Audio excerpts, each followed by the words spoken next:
Am I the a-hole for forcing my pregnant wife to be taken care of by her brother-in-law while I go on a trip?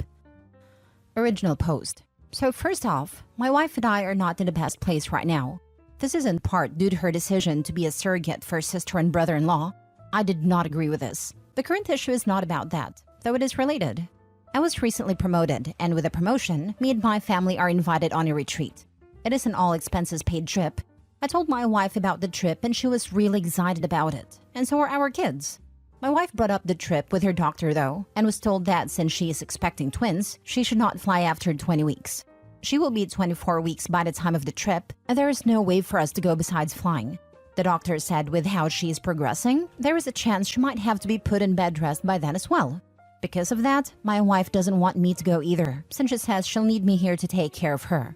I would be able to since I have the option to work from home. I, however, still want to go on a trip, and so do our kids.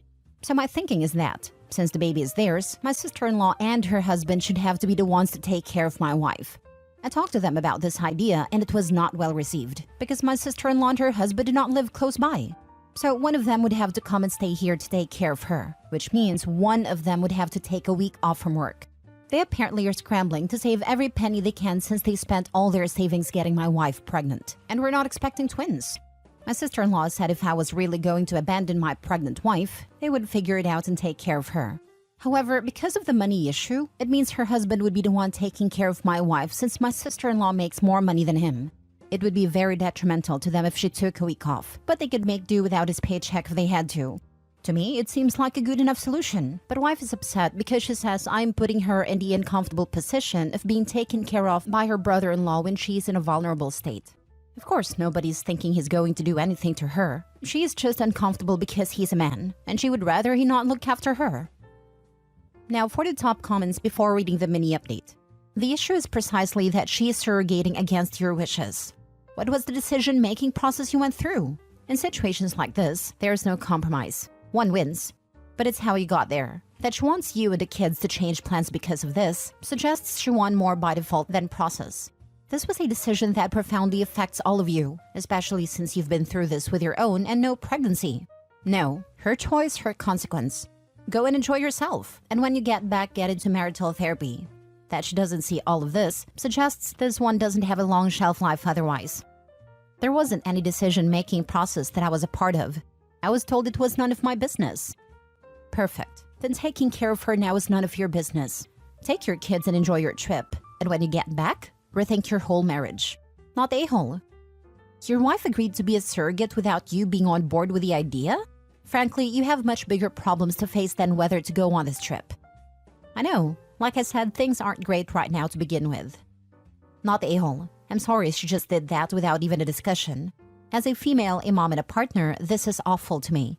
It also really bothers me that these people are like, "Whoa, we have to take care of the person carrying our babies." So what are they gonna do when the babies are here? Drop them with your wife? Leave them with a nanny all the time? Hang on, this isn't just about one trip.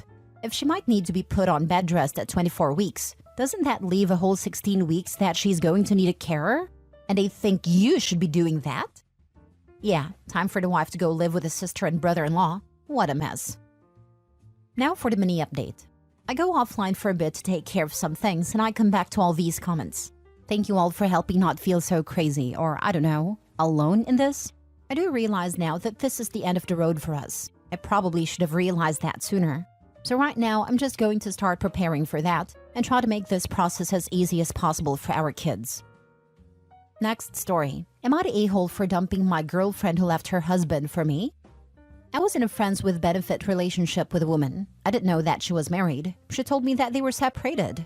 I started catching feelings for her and I confessed that I want to build a future with her. And she came next day to my doorstep and told me that she wants to move in with me as her ex is making her divorce difficult. I was like, sure. First few weeks were good. She would clean and cook for me.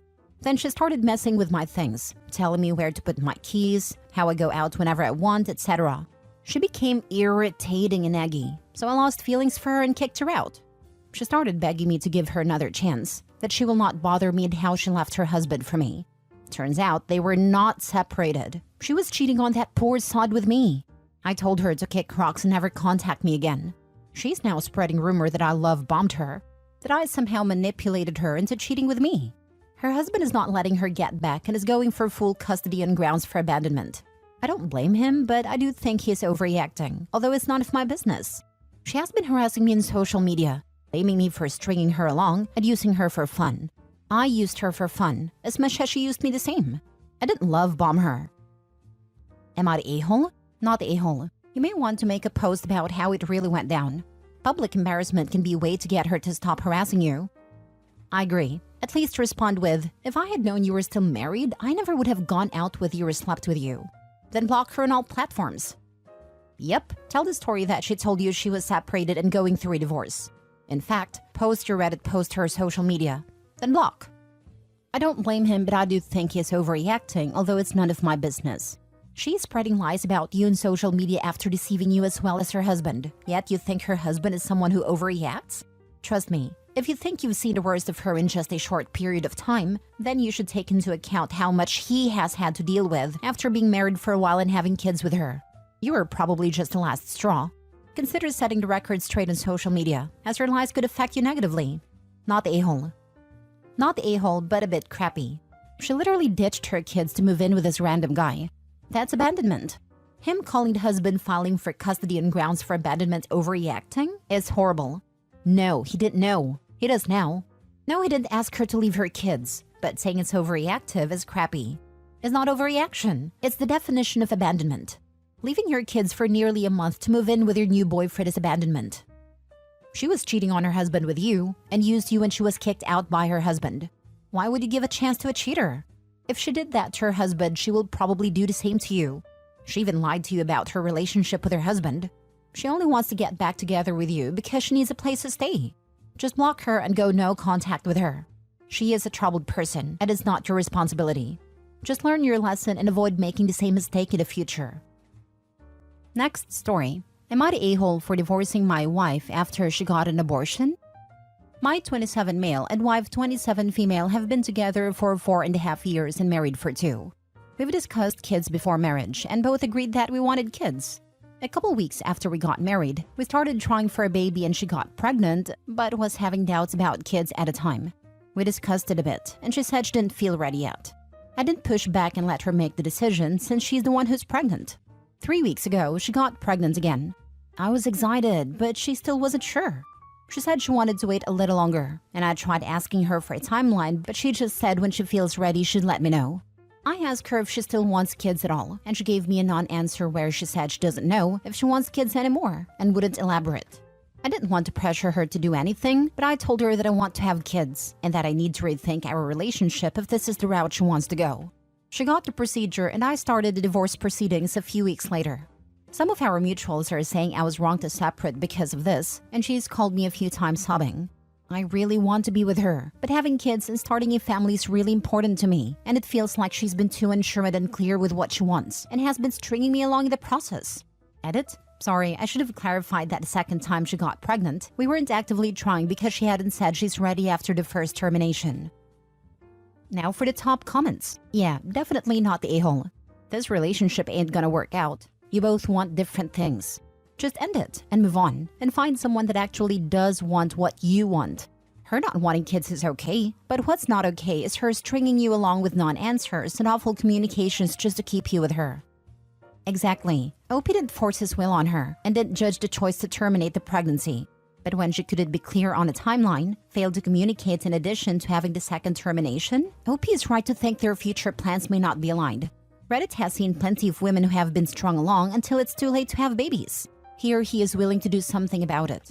She has the right to terminate, he has the right to leave as a result. Not the a-hole.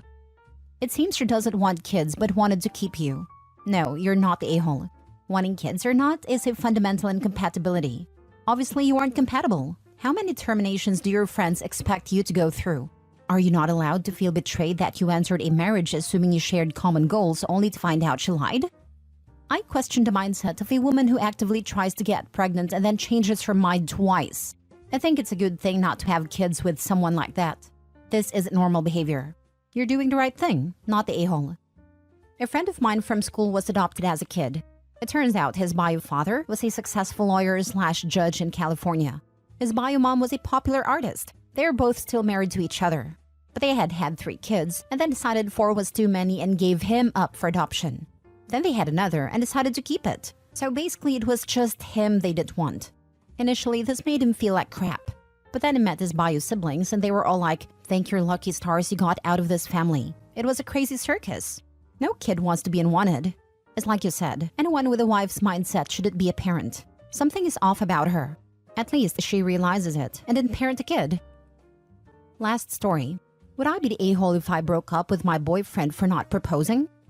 So I, female 27, have been with my boyfriend, male 25, for 3 years next month. He is the best boyfriend I've ever had, and this is the best and healthiest relationship I've ever had with anyone. I haven't had many relationships, but this is by far the best one. There are so many things I love about him, and I know that he loves me just as much if not more. When we first started dating, I told him that I was dating to marry. I know exactly what I want, and I have a timeline for it. I wanted to be married for a little while before I have kids, and I want to have kids no later than 35 years old. I want this for a multitude of reasons, not the least of which is avoiding high-risk pregnancy. I've experienced personal loss, my 4-month-old baby sister due to genetic complications that were likely associated with my mother's geriatric pregnancy. Pregnancies are considered geriatric and higher risk once the woman is 34 or older. We've had many talks about this throughout the years, as this is something that is important to me, and he knows that. All that being said, I am turning 28 this year. He's 26 this month. Time is flying, and I feel like I'll be 30 next week. I really don't want to be his or anyone's girlfriend for more than 4 or 5 years. And as we approach our 3rd year and move towards our 4th year, I would really like to be engaged pretty soon. He said that he wants to marry me, but it's always someday or not anytime soon.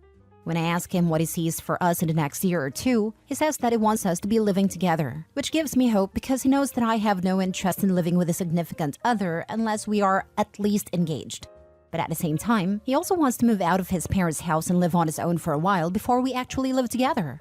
I totally respect the fact that he may not be at a point in his life where he is ready to take the next step of engagement, and I don't want to push him or give him an ultimatum. However, I do want to do what's best for myself at the end of the day, no matter how much I love him and I love our relationship. I love him, and I know that us breaking up would destroy him, but at the same time, I don't want to put my own life on hold and my health at risk in the future solely to spare his feelings. I'm torn on what to do, and a big part of me feels like I would be a gigantic a-hole for this. And so, I ask for the court of public credit's opinion. Would I be the a-hole for breaking up with him if we're not engaged within the next year? I would be more than happy to get back with him if we did break up and he decided he wanted to get married. I love him and I want to be with him, but I also want to do what is in my own best interest for my future. Edit? Okay, I didn't think this would get so much attention and I haven't even read all the comments, and I just want to clear a few things up. 1. I'm not super rigid in this timeline. I know life happens the way it's gonna happen regardless of what we plan. The only thing I'm the least willing to compromise on is when I have kids. Among the health risks, I also just don't want to be pushing 40 and pushing out a baby for the first time, and I want at least 2 kids. 2. Some of you guys are mean and sad a-holes, but a lot of you have given great advice and mirrored a lot of thoughts I was already having. I think I'm going to wait until our anniversary before I have yet another talk with him about not just what I want, but what he wants and when he wants it. He's not irresponsible at all, but he has the freedom and safety net, his parents, to allow him the freedom to try things and mess up, etc. I do not. He's also not on clock like I am. 3. I'm not pressuring him. I'm not manipulating him. We wouldn't be together if that were the case. He's not stupid and does not want to tolerate that nonsense from anyone including me, and I would never. I have too much love and respect, and frankly, I'm just not a piece of turd. 4. I most certainly have communicated everything in this post to him, clearly and in full. He knows what I want and I have an idea of what he wants. I've always made sure to make all my intentions clear with him, because I do have a tendency to expect people close to me to just know or pick up on hints and things, and I just really didn't want that frustration and confusion in my relationship. You wouldn't be the a-hole for expressing your need for a clear plan in marriage. Open communication is key. If your priorities don't align, it's okay to consider your own well-being. I agree. And also, what's his plan? What is the reasoning for still living at home? Is he working, saving money toward his future with you? If he contributes to the household monetarily and or chores-wise, that's a good sign that he's acting like an adult. Is he just there for a free ride and spending his money in a way that doesn't build toward his future with you? Like, what's his plan? Because him saying someday, not anytime soon, feels like he doesn't have a plan. maybe doesn't take your timeline seriously, it is ultimately stringing you along for the benefits. If it's staying with his parents but saving a significant amount of money for the future, then I think it is okay. If his income is plain money, that's a really bad sign. Delayed gratification is something to look for in a long-term partner. The same for things like laundry. Is his mom doing all of the laundry or is he doing his own? Does he know how to cook and clean?